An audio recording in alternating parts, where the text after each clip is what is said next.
Assalamualaikum warahmatullahi wabarakatuh. Halo teman-teman semuanya, kembali lagi di channel aku. Perkenalkan, nama aku Olivia Triadinda. Aku dari program studi Pendidikan IPA dengan NPM A1M024042.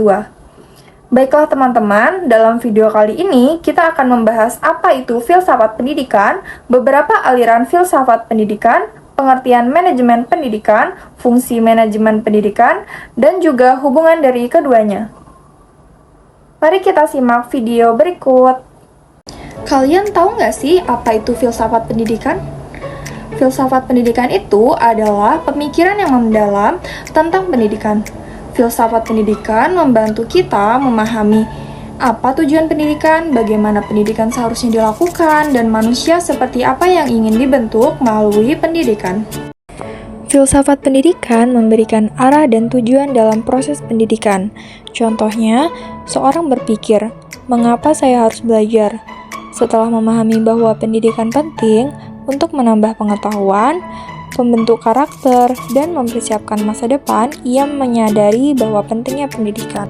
Jadi, filsafat pendidikan dapat dianggap sebagai dasar pemikiran yang memberikan arah terhadap proses pendidikan. Dalam filsafat pendidikan, terdapat beberapa aliran. Pertama, idealisme yang menekankan nilai, moral, dan karakter. Kedua, realisme yang menekankan fakta dan kenyataan. Ketiga, pragmatisme yang menekankan pengalaman dan praktik. Dan keempat, eksistensialisme yang menekankan kebebasan dan tanggung jawab terhadap individu. Nah, setelah memahami filsafat pendidikan, sekarang kita masuk ke pembahasan yang kedua, yaitu manajemen pendidikan.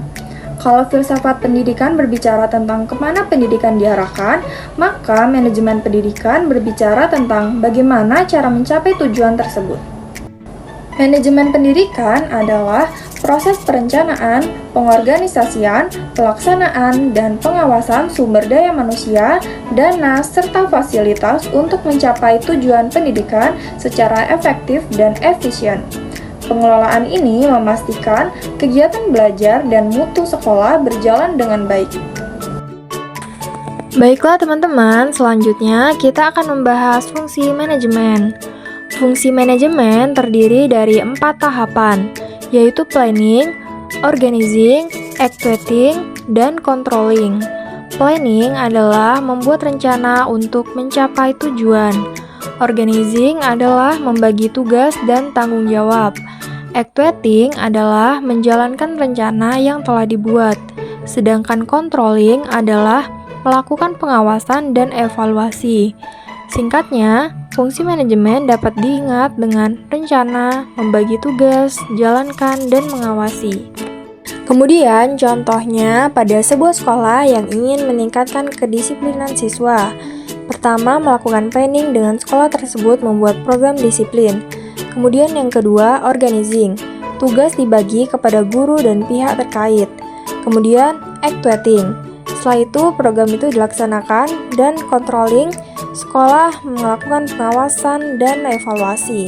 Keempat fungsi tersebut saling berhubungan. Planning menentukan rencana, organizing membagi tugas, executing menjalankan rencana, dan controlling memastikan kegiatan berjalan sesuai tujuan.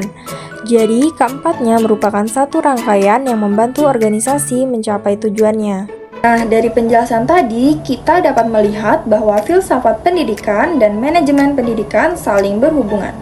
Filsafat pendidikan memberikan dasar, nilai, dan arah pendidikan.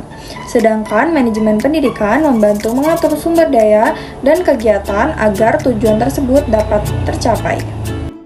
Nah, jadi dapat kita simpulkan bahwa filsafat pendidikan merupakan dasar pemikiran yang menentukan arah dan tujuan pendidikan.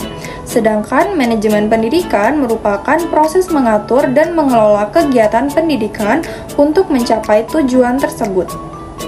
Singkatnya, filsafat memberikan arah, sedangkan manajemen membantu mewujudkan arah tersebut. Nah, sebagai penutup, saya ingin memberikan beberapa pertanyaan untuk teman-teman. Yang pertama, mengapa filsafat penting dalam pendidikan? Yang kedua, apa perbedaan filsafat pendidikan dan manajemen pendidikan? Yang ketiga, mengapa 4 fungsi manajemen penting dalam pendidikan? Yang keempat, menurut kalian, apa yang akan terjadi jika sebuah sekolah memiliki tujuan yang baik tetapi manajemennya tidak baik? Nah, silakan jawab pertanyaan tersebut berdasarkan pemahaman kalian. Terima kasih sudah menyimak video berikut. Wassalamualaikum warahmatullahi wabarakatuh.